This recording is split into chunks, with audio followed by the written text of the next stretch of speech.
Now on to the controversial SUV tax imposed in this budget. The Standing Committee on Finance has called the government's move to impose additional tax on SUVs as discriminatory, quote-unquote.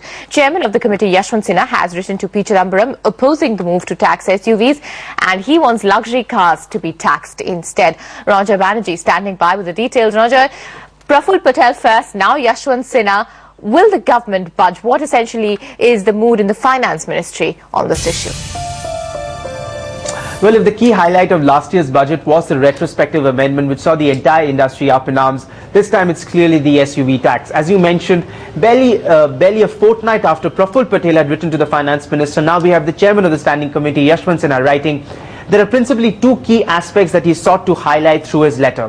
One is the fact that while a Bolero, which costs just about 8 lakh rupees or less than a tenth of the value of, let's say, a Mercedes S-Class, which costs over 90 lakhs, now a Bolero, following this SUV tax announcement, will have to pay an additional excise duty as compared to a luxury sedan. So therefore he's termed this discriminatory.